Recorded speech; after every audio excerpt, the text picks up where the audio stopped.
Good morning, Africa. My name is Rorosang, also known as Chiamaka, and welcome to Good Morning Africa. Today, if you have a business or a project that you're running, then this is definitely the slot you need to be tuned into. And today, we're going to be talking about management and exploring monitoring and evaluation. And to help us unpack this is Dr. Chuks Eresia-Eke, and he's basically going to be telling us exactly how the two differ and how they work together. Good day, sir. How are you? I'm very well, thank you. Thank you so much for me. joining. Chiamaka and Rory together. Yes, thank you for having me. Chiamaka to the rest of Africa. In South Africa, I'm Rory. Okay, we're in South Africa, so I'll call you Rory. We can go with Chiamaka because we're speaking to the whole of Africa. Excellent. Chiamaka, thanks for having me here. Thank you very much, Dr. Chuks. Now, you have a doctorate in business management. Tell us a little bit about what you do at the University of Pretoria and some of the involvements that you're a part of.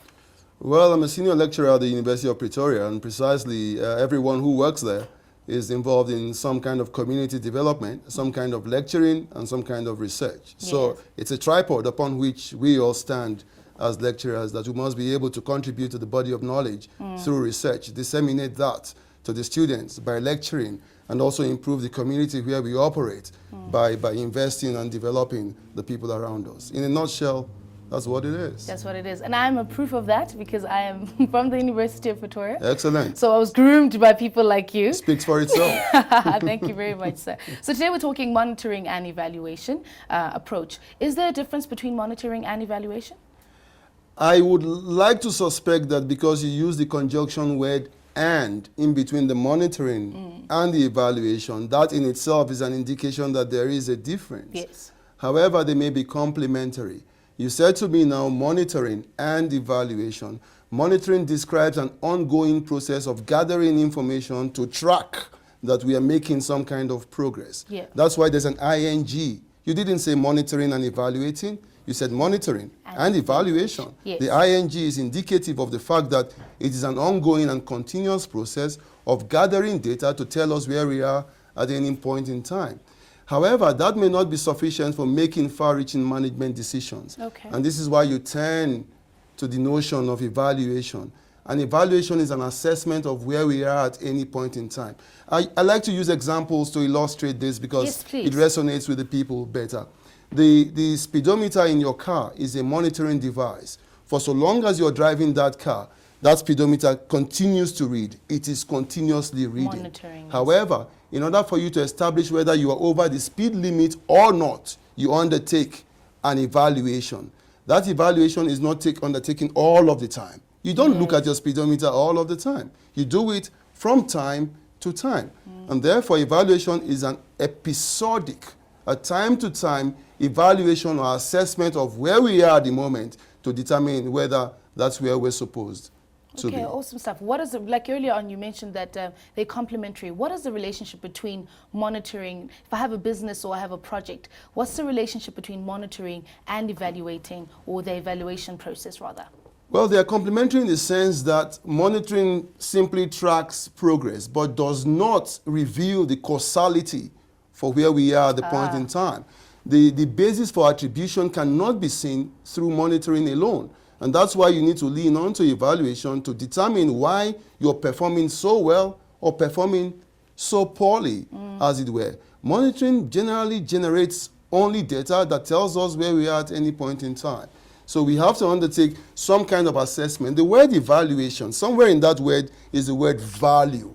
And evaluation means an assessment of the value of something. Yeah, whether it is a project, a program, a policy, or a business. From time to time, we will need to evaluate to see whether we are generating the results that we ought to be generating. Yes. Now, for anybody who has a business and has a project, obviously management, plays a huge part in the success or the failure of whatever they're undertaking.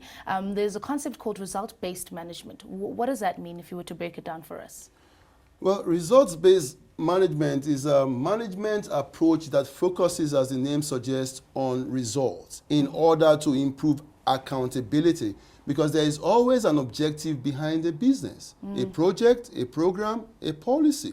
The idea of results-based management is to put the focus on results.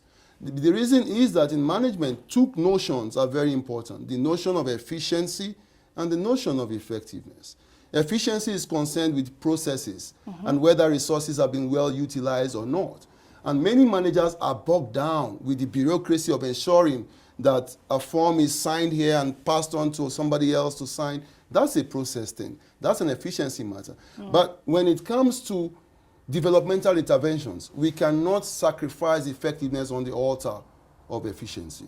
This is the whole point behind the results-based management approach, which therefore ensures that not only are we efficient, but we are effective. Effectiveness is about generating results. Yes. Effectiveness is about realizing those things as objectives that you wanted to realize in the first place. So results-based management is, in simple terms, an approach that is undertaken by businesses or companies or governments to ensure that results are indeed delivered through a transparent and participatory approach. Awesome stuff. And a lot of the times I think people who are in some sort of management get bombarded with terminologies and, feel that it's too much for them to handle. And like you just beautifully put it for us, it's just basically understanding that results are important. What is a result chain? Is it the reaction in which, how the results follow after each other, or how does it work? A results chain is a model. It is a model that presents a picture of very important elements in the process from where we begin up until where we end. That results chain has, basically speaking, 5 elements. For everything we need to do, we require inputs. That's your start point. Those inputs are consumed in the process of undertaking activities. That's your second element. These activities are supposed to generate an output which perhaps is a tangible manifestation of the work that you have done. Yes. Those outputs must create or generate an outcome, which will be the result from the enjoyment or from the usage or the selling of the products, as it were. For instance, for a business, if the products are not sold and profit is not made, there has been no outcome. The outcomes, however, if they continue to subsist in a particular scenario, should lead us to an impact. So when we say results chain in monitoring and evaluation, we're simply looking at the link between inputs, activities, outputs, outcomes, and ultimately, impact. Awesome stuff. Now, for anybody who doesn't really understand the impact or the need of proper evaluation and proper monitoring, what can go wrong if these 2 elements are not placed properly in any business, in any adventure, in any project? Everything will go wrong. Everything will go wrong because, first of all, the start of a business is driven by a motive to realize a certain objective. Every government is situated in maybe a country, whatever the case may be, in order to achieve a particular objective. So whether it is a private sector thing or a public sector thing, management is always about utilizing what is available in order to achieve that which you want. It is a case of moving us from a disarming or uncomfortable position A to a more comfortable position B. It is the program or the project or the policy that is the intervention, which is a bridge. In order to ensure that that bridge is doing the work that it is supposed to do, we must keep track of it. What a beautiful way for us to wrap it up. Thank you so much, Dr. Chuks, for coming and basically explaining to us the importance of monitoring and evaluating our projects. So if you have any more questions that you'd like to ask GMA or Dr. Chuks, all you have to do is drop us an email at gma@planetimage.co.za, and we'll be gladly to answer all questions. But it's time for us to head on out of here, back to the studio for the rest of the lineup.